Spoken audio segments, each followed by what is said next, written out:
Did you see that new Star Wars Outlaw gameplay trailer? I'm gonna go over everything that you need to know, from the gameplay to Easter eggs and even stuff that I really loved. Are you ready to find out more about Star Wars Outlaws? Let's go, fam.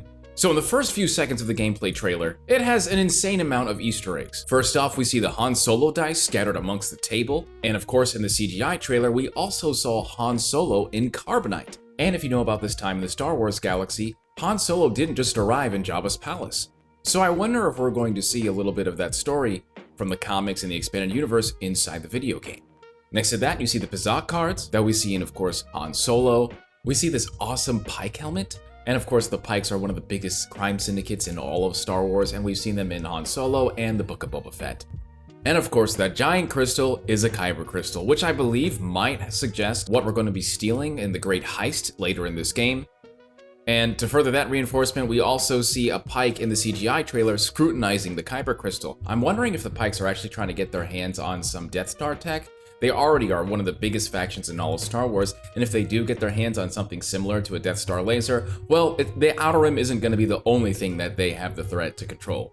And then we see Nick, such a cute dude, who was our Merkel companion. This is the first time we've actually seen them in Star Wars, and I'm actually starting to wonder if we're going to see different types and kinds of his species. I'm totally okay with more companions and droids like we see with BD1 in Jedi Survivor, and I love the Pokemon style that they do with them resting on your shoulder, resting on your back. Dude, I love it. I will put so much money into characters and Lego sets of that thing. We get a really good look at the tattoo on Kay, the main character that we're going to play as in Star Wars Outlaws. And what's so awesome about these tattoos is they're very personal. They have some sort of significance to the characters. We see that with Dr. Aphra in the expanded universe, so I'm actually trying to wonder what it actually means with the tattoo's significance to Kay. So first off, let's look at the blaster. The blaster has some modes. We see stun, focused, and blaster. Stun is most likely a non-lethal for stealth and sneaking up on your enemies, and of course stunning them. Blaster seems to be the basic function of a blaster. And of course, we have focus. Focus seems to be some type of mode to destroy obstacles, shields, or whatever else we're going to encounter in the playthrough. You can totally see that there's a gauge, and the blaster has a cooldown bar. You can see that when she's shooting, and after Kay destroys the shield, you see that Kay goes into this melee animation for disarming the Pike. And I'm not sure if this is similar to like Jedi Fallen Order, where the enemy gets down to a certain percentage of health and then you go into this quick animation, or if this is actually the player using some type of melee, which I didn't really see. I think this is more along the lines of Jedi Fallen Order, where you just instantly go into this action to one-shot your opponent after a certain amount of health has been depleted from their health bar. I also noticed that that cute little guy Nyx can also fetch things for you. Just like in the CGI trailer and in the gameplay, you actually see Kay call out to Nyx, and Nyx goes and gets a weapon, I think, which is what she uses later in the trailer. Similar to so many games, especially Fortnite, you can see enemies can appear on your compass located at the top of the screen. And like I said, this is very similar to Fortnite, where they have the compass, and every time someone shoots, they pop up in red. We can also see what looks to be a health bar or some type of endurance bar at the very bottom of the screen. And as we've seen throughout the gameplay trailer, we're able to swing, descend, and mantle on certain structures. She's not a force sensitive, Kay is not a force sensitive, so I feel like what we're going to see is going to be kind of like bare bones, surface level type of mantling in video game. Now after that, she descends, and then we see our first mount. This of course suggests that we're going to be getting all types of swoop bikes and speeders, and probably going to be chased throughout the galaxy. I hope we get like a plethora of speeders and swoop bikes, man, because this is one of the things that I've always dreamed about in a Star Wars game. And as she's getting chased, we see her boost with the mount, and so there is a boost mechanic. I mean, it even says boost in Arabesh. And there's also something that looks like a health bar for the mount. After she descends and hits the floor, it looks like some of that health is taken away. So I wonder just how much these mounts are going to have in terms of health. Now this was a little wicked. After we see her get chased, she does activate a dead eye, or something that we've seen in a lot of the Red Dead video games, where it goes super slow motion and you're able to target enemies. It looks like you can only target about 5 enemies. I'm wondering if this is something that we can upgrade, or if this is just capped throughout the entire playthrough. But it's also really cool to have a feature like that. I mean, now we're gonna have like so much swag from not just so many smugglers, but also like Han Solo, Boba Fett. I mean, it's gonna be super freaking cool to do these things in the middle of a chase and trying to get away from these imps and crime syndicates. All right, once she finally gets to the cantina, it looks like we have choices in this game. You can clearly see that she has bribe or don't bribe when she's talking to the Imperial officer. I'm not sure how much in-depth choice that we're going to get, like as if it's a BioWare Knights of the Old Republic, or maybe even Mass Effect. but it seems like we are getting some type of choice, whether you're going to be rewarded or not. And from there, it goes straight into the reputation mechanic that we've seen revealed. Very similar to Grand Theft Auto, it seems like no matter what you're going to do, you can't just run amok inside the galaxy because the Imperial are there. Once this is activated, you can see a little Imperial logo insignia show up on the left side of the screen that signifies how much reputation, how much trouble you're in from the Empire. But I did also really like how her holo terminal and her hologram appeared on all the displays inside the cantina. I'm not sure if that's going to be like an ongoing mechanic throughout the game, where there's going to be displays about you and how wanted you are throughout the galaxy, but I really appreciate how much that set into the galaxy and the ambience. Now we see her run to the docking station and into her ship, and we get a couple options. The one thing I noticed the most is the open map. So I wonder how hyperspace is actually going to play with like quick travel and things like that throughout the galaxy. How many planets are there going to be? Where can we explore? Things like that. But it's cool that we have a map at all. So speaking of the ships and travel, the ship does lift off, but I think this is going to be some kind of loading screen or just a cinematic to get you into the piloting mechanics of the game. I mean, I'm not sure if you can fly around the cities or the open world, but going from planet to open space was stunning. Like, I was absolutely impressed. I've always wanted this in a Star Wars game. This looks fantastic. But the thing is, the more I watch it, it does seem like a kind of a hidden loading screen, like a seamless loading screen, and the user isn't just flying openly through the atmosphere and into free space, which is sad. I hope I'm wrong about this. I hope we get to see more.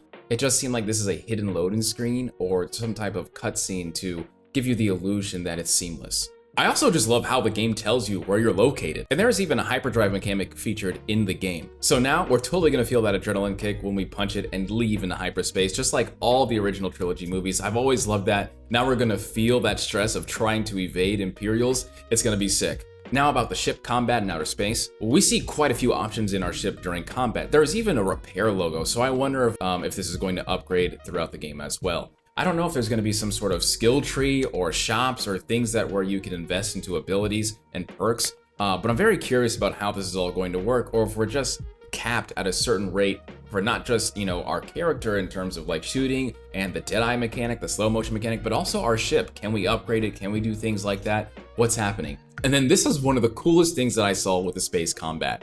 We see, it's very hard to notice, but we actually do see a ship exit from hyperspace before we enter ourselves. I would love, you don't understand how long I've been waiting to try and jump into hyperspace and get interrupted by a giant Star Destroyer. I mean, you've seen it in Rogue One, you see it in Star Wars Rebels. I want to see this in this Ubisoft game. Please, Star Wars Outlaws, let me see it. And then of course, finally we jump into hyperspace, which also seems like a loading screen as well. Very beautiful, very pretty. I love the hyperspace mechanic. And of course, we finally make it to Akiva, which of course is one of the planets from Star Wars, the Aftermath trilogy. Now, since we're done with the gameplay, I just want to talk about some general things that I loved and I wanted to show you all. The variety of the creatures. The varieties of the creatures in this game are absolutely fantastic. Not just Nyx, our companion, but also these space cows that we see in this CGI trailer. Oh my god, there's so many birds and flying creatures. And what the heck is this?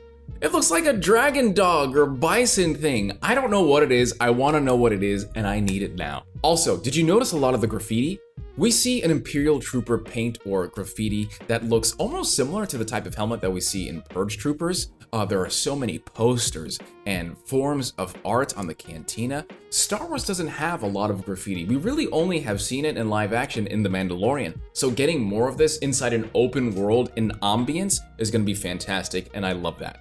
Also, is this Nar Shaddaa? Please be Nar Shaddaa. I mean, like, I really hope it's Nar Shaddaa, fam, because it has been mentioned so many times, not just in Jedi Fallen Order, but in the expanded universe as well. And the last time I got to see live action or a video game version of Nar Shaddaa was in Star Wars: The Old Republic. I want to see it, man. I'm not sure if this is Dio. I hope it's Nar Shaddaa. I need Nar Shaddaa. And of course, is this Kyle Katarn? I know a lot of people are saying it's not, but I'm really starting to think it is. I mean, yeah, I get it. It's probably not Kyle Katarn, but hear me out, okay? Kyle Katarn has always used aliases and disguises, especially in the era of the original trilogy. But what's insane is that he's referred to and called Jalen in the CGI trailer. And that is so incredible because I'm not sure if they're just playing with us at this point, but in the old Jedi Knight games, you get to play as someone called Jaden Core. This is a game that Kyle Katarn frequents in. You see him so many times. So I wonder if this is just either a tribute to that character that we play as in that video game, or if this is legitimately Kyle Katarn. I mean, he even has the same appearance as Kyle Katarn, fam. But I know, I'm getting too excited. Who knows? I hope it is, and if it's not, oh well, man, at least I got excited about it.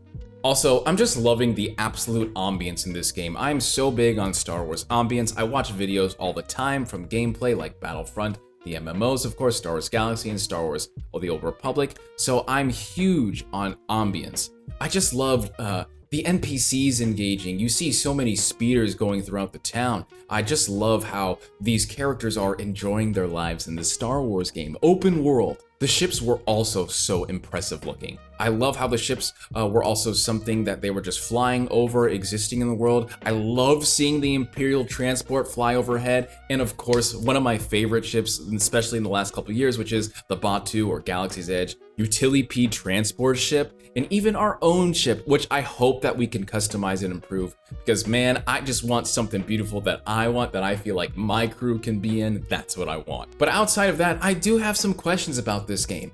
You know, the rumors for the past couple of years were about it being seamless open world travel, but does it really seem seamless? Is it actually open world? How far can I go? And I can see that there's definitely trees waving in the wind in the background. There are structures that we see. And of course, the CGI trailer kind of gets us that feel that we can kind of go anywhere. But is that really true? I feel like we're really not going to find out about this until mid next year sometime. I really just want to see another gameplay reveal, or at the very least, get a certain type of understanding of how much we can explore in this game. One of my biggest concerns, and of course, like I love space, all right? But like, I hate, how big is space, all right? How big is space? How much are we going to explore it? I'm not expecting anything on the level of Starfield, okay? But what you did show me is that I can kind of go around space. I don't know how it's going to work, but I do want to know where I can go, what I can do. And although I was really excited for this, it doesn't seem like I can walk around in space, sleep in my ship,